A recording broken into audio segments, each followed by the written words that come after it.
皆さん、こんにちは。スクリーンです。今回はファミコンの名作アクションゲーム、アルゴスの戦士、はちゃめちゃ大進撃をプレイします。今回もできるだけ早くゲームクリアしていきます。過去に投稿した動画では、バグやデバッグ機能を利用してゲームクリアしていましたが、今回は普通にちゃんとゲームクリアしますよ。ほんと。早速始めましょう。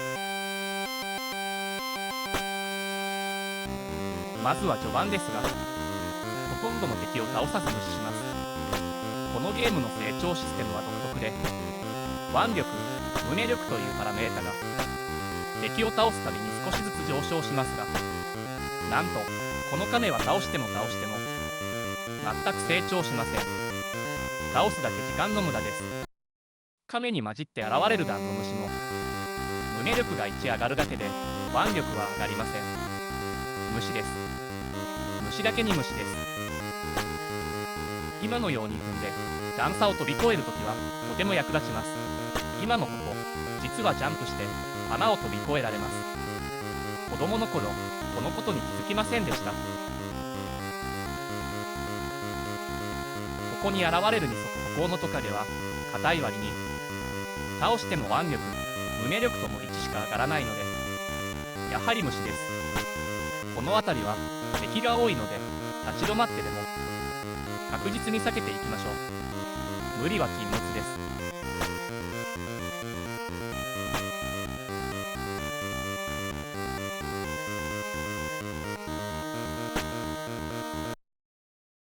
ここから突然の平面スクロール画面が始まります。まずは鎖釜を取りに行きましょう。この辺りの敵は HP が低いので、目の前に現れた敵は敵に倒していきます。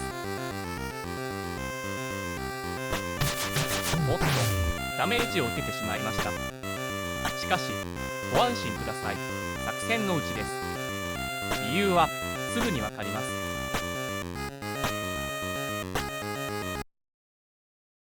この筋肉にジムはい鎖玉ゲットしました。引き返しましょう。おう、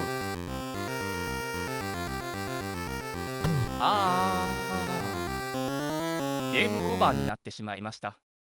でもご安心ください。作戦のうちです。いわゆるデスルーラです。このゲームはゲームオーバーになってもこのエリアの入り口からコンティニューできます。それまでの成長やアイテムも残るので、ゲームオーバーも利用していきましょう。次は最初のボスのところへ向かいます。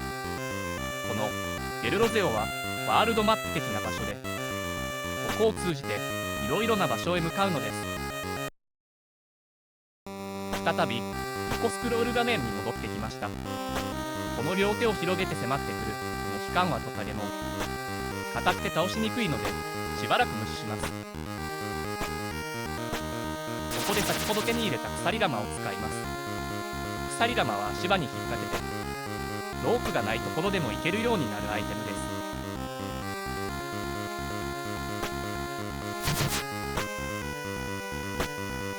この赤いレッドアリーマーモドキも硬いので倒さずに回避。ちなみにこのゲームの理不尽ポイントの一つは、このように上の層に移動した時、ここで下に落ちてしまうと即ゲームオーバーになるところですよね。スペランカーナミの虚弱体質です。その地点に仮想があるなら、落ちたら仮想に移動する仕様はできなかったのかと問い詰めたいです。この奥に最初のボスがいます。ここに注目。今敵を消しました。画面端にいる敵をスクロールで画面内に出すとそのまま消すことができます。邪魔な敵を倒さなくて済むので、使えるところで使っていきます。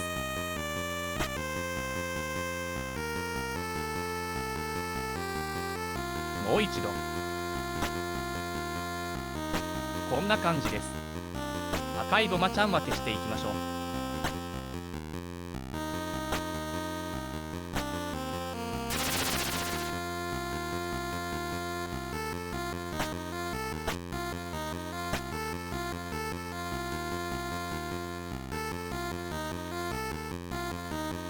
ゴマちゃん消し消し。はい、消し消し。楽ちんですね。間もなくボス部屋です。ここまでほとんど敵を倒していないので、ほぼ成長してません。果たしてボスは倒せるのでしょうか。はい、安定して倒せる方法があります。このようにボスの頭の付近をふみふみし続けて、ボスを後ろに移動させます。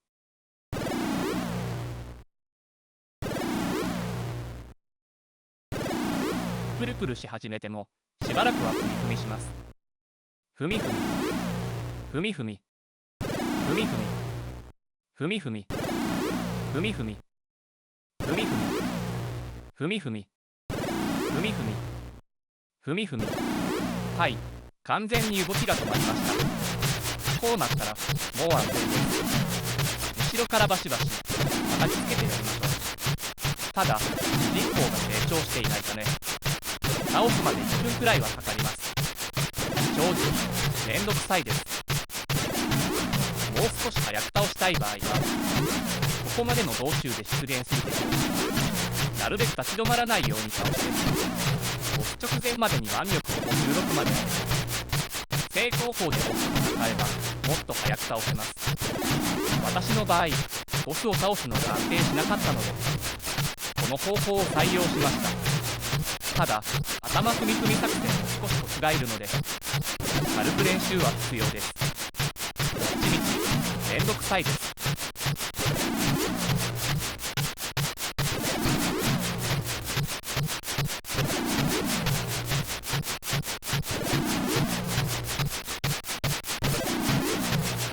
ようやく倒しました。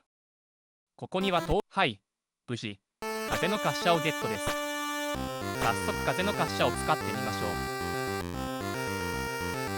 う。カチッと音がしたら滑車がかかってロープを渡れるようになります。この滑車がなかなかかからないんですよね。滑車をかけようとして動かしていたら谷底に落ちた人も多いでしょう。アルゴスあるあるです。ここから移動に少し時間がかかるので早送りします。さて次は炎のゴーガンを手に入れるためザギラの洞窟へ向かいます。ザギラと聞くとドラクエのザラキを思い出しますね。不吉です。ここ荒生山は敵の攻撃が非常に激しく一番の山場です。特に厄介なのが敵が多すぎて処理落ちするところです。そうなると敵が明滅して見づらくて食べにくいとか操作しづらいとかとにかく理不尽なイライラポイントです。ここを突破するには敵をできるだけ倒して避けられそうな時は避けるという完全な行き当たりばったり戦法です。火ダメも仕方ありません。ゲームオーバーにならないようにだけ注意して突破を狙います。大変に辛いです。処理落ち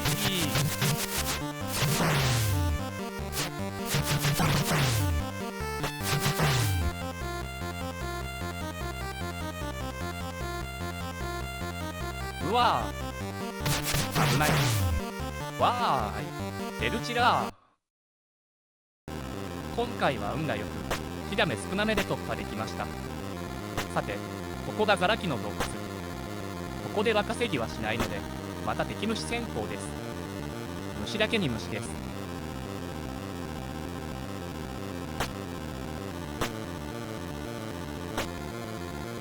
ここで出てくる火の玉は頂点にいるときに下をくぐれば安全です。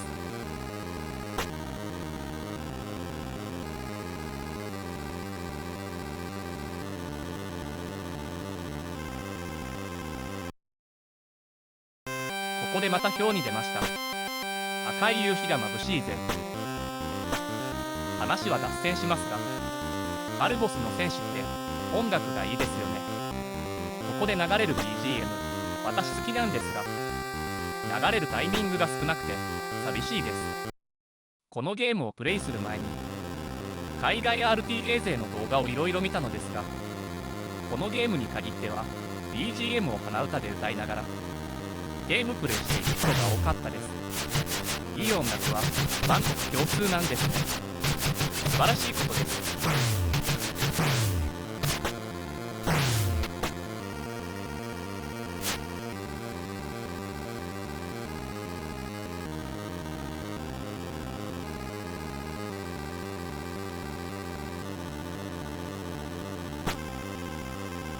この辺りは紫キメラと火の玉の組み合わせが大変厄介なので、まず紫キメラを確実に倒して火の玉を武器で消して次の瞬間にジャンプするのが確実です。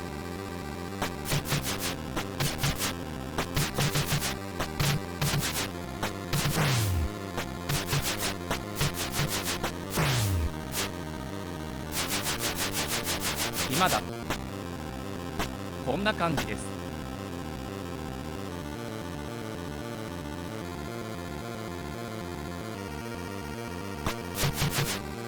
もうすぐボスエアに到着です。この辺りも焦らず確実に行きましょう。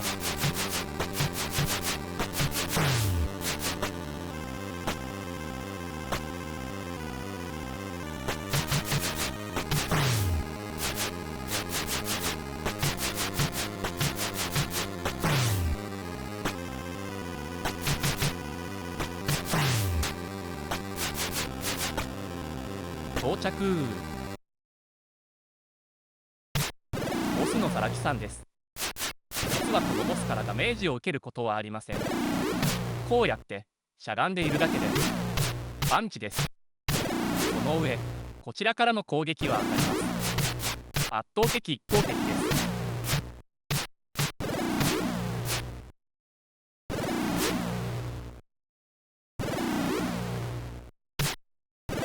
そしてご覧の通り左右にタイミングよく攻撃を当てるとハメ攻撃もできます。圧倒的ハメです。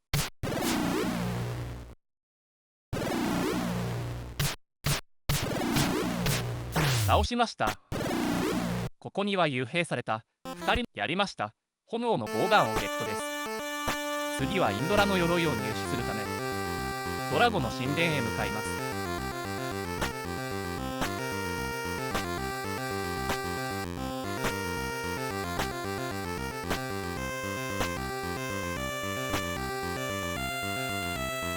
この切り株のところで炎のボウガンを使います。ボウガンでロープを張って滑車で渡ります。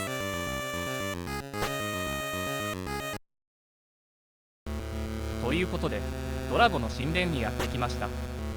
実はここまで進んだらゲームクリアしたのも同然です。これまではほとんど敵を倒しませんでしたが、ここで一気にキャラを成長させるため効率よく稼げるポイントで敵を倒しまくります。ただそこにたどり着くまでは見どころありません。ご了承ください。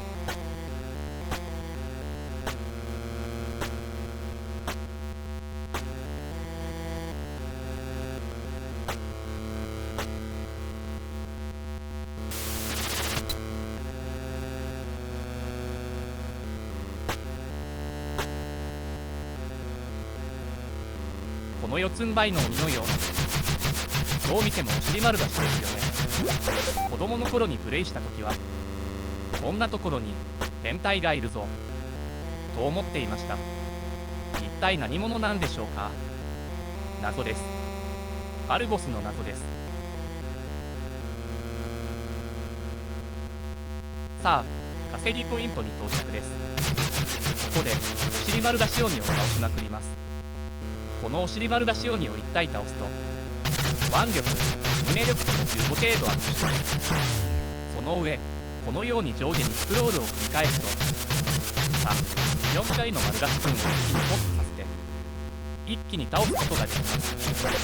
非常に効率が良いですしとても気持ちいいです。ここでは丸出し分を一撃で倒せるくらいまで稼ぎましょう。ここから時間がかかるので加速。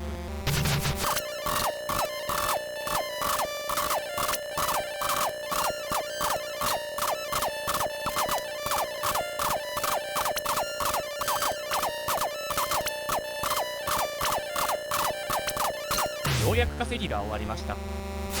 腕力、胸力ともに3000くらいまでアップしています。筋肉ムキムキくんです。筋肉マンと呼んでも差し支えありません。この先ドラゴの神殿のボスが待ち構えていますが、正直瞬殺です。もはやラスボスも楽に倒せるくらい強いです。ここで精神力が溜まっているので戦士の気概を使っておきます。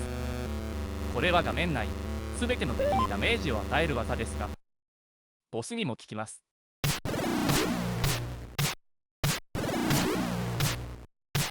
終わり。筋肉マンのレオポルド戦くらい瞬殺。囚われのインドラの鎧をゲット。計画通り。はい、デスノートでした。久々にガラガンダ連邦へ戻ってきました。今度はガルバの塔へ向かいます。ここも見どころはないので加速。ガルバの塔が見えてきました。いざ勝負。こ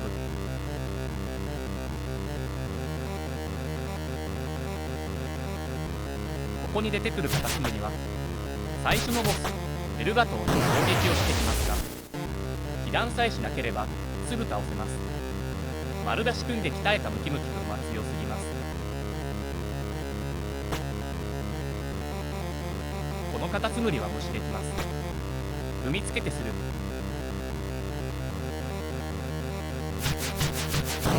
弾を出す前倒せました。楽勝です。この恐竜戦車は体当たりされないように攻撃して遠ざけます。今回はうまくいかず被弾。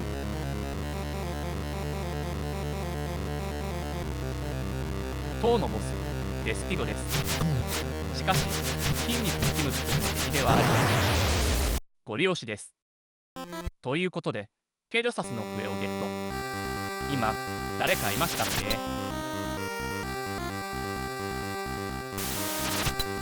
残るは最後のアイテム戦士の紋章のみです。再びデルロゼオへ向かいます。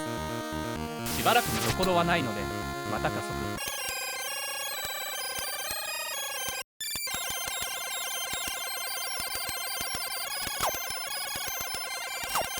ヤグラサンド高地にやってきました。荒生山のようにドラゴンなど敵がたくさん出てくる場所ですが、地形は平坦で今は強く成長もしているので楽勝です。サクサクと進みましょう。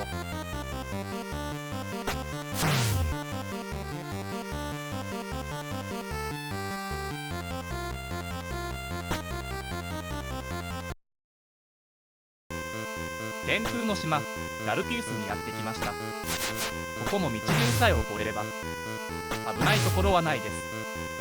ところで気になるのですが、この場所のネーミングきっとあれですよね。天空の城ラピュタ。この敵もロボットって映画が1986年公開で、このゲームの発売が1987年ですから、オマージュなのかもしれませんね。そういえばファミコン版デラクシアンにナウシカの曲が入っている裏技がありますね。この辺りのアニメ作品はゲーム業界に影響を与えているかもしれません。ここから敵が多くなってきますが、全て一撃で倒せるので基本は全て張り倒していきます。簡単です。なのでボスエアまでは見どころがありません。ご了承ください。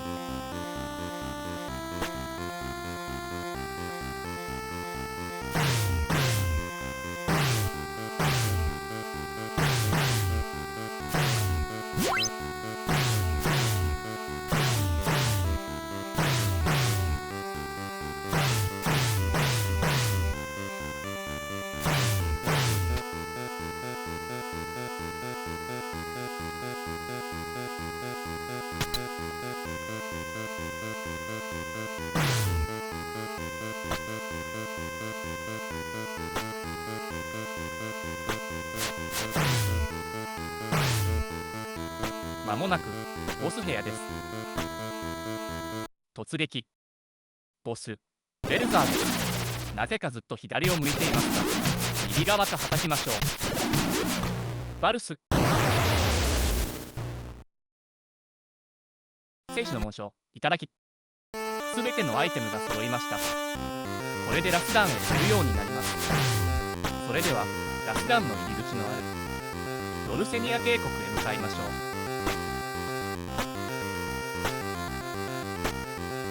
とその前にちょっと寄り道。ここで体力を回復させましょう。ラスダンも敵が多く避けるのも苦労するので、今回は安全をとって体力を回復させます。ラスダンのノーダメージ突破は不可能ではないですが、私は自信ないです。ドルセニア渓谷に戻ってきました。ラスダンの入り口はもうすぐです。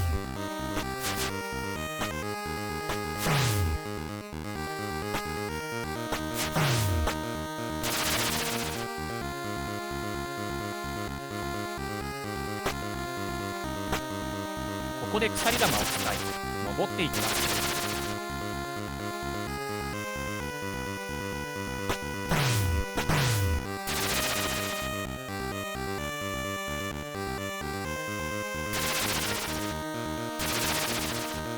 ここで画面スクロール中にサブ画面を呼び出し笛を吹きます。出ました。ラスダンの入り口です。突入。まずはこの長い外壁に沿って走りましょう。ぐっそ長いです。遠すぎるので少し加速。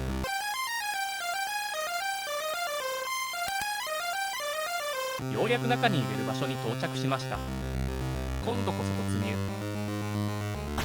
ここも敵がたくさん出てきますが、正直もう倒す意味はないので避けられるものは避けていきましょう。この場所は迷宮のようになっていますが、それほど複雑ではありません。道順を覚えれば割と簡単に突破できます。なるべく早くゲームクリアを目指すなら道順は覚えていきましょう。なのでラスダンですが見どころはありません。ご了承ください。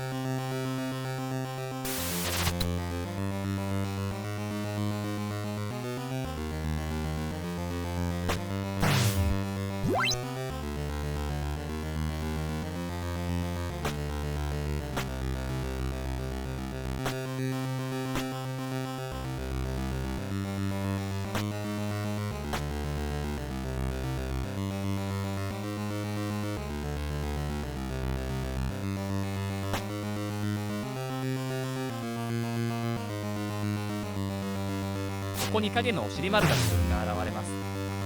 もし腕力に自信がなかったり精神力が不足したりしていたら、ドラゴの神殿と同じ要領で最後の稼ぎをしましょう。今回はどちらも問題なかったのでこのままいきます。まもなくラスボスエリアに到着します。結果論ですが今回はノーダメージで突破できました。回復した意味なかったですね。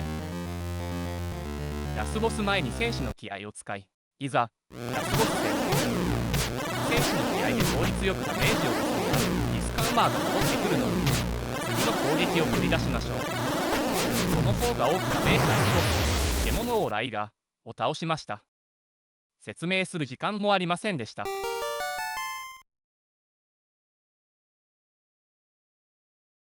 そして平和の扉は開き、パルボールの地に平和が戻りました。というわけでパルボスの戦士をクリア。お疲れちゃん。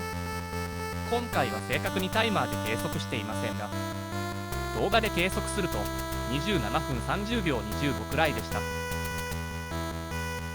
さて完走した感想ですが、今回のスピードラン .com の動画を参考に手順を考えたのですが、いざゲームプレイしてみたらうまくいかず、かなり練習しました。より安定してゲームクリアを目指すなら、最初のボスベルガまでに腕力60から70くらいまで上げるとベルガや原マ山が楽になりそうです。ただ実際に走ってみて何度か失敗したとしても、悪くて40分良くて30分以内にはクリアできると思います。多分。なおこのゲームは Nintendo Switch のサービスファミリーコンピュータ Nintendo Switch オンラインでもプレイできます。皆さんも30分以内のゲームクリアを目指してプレイしてみてはいかがでしょうか。それでは今回はこれで終わります。ご視聴ありがとうございました。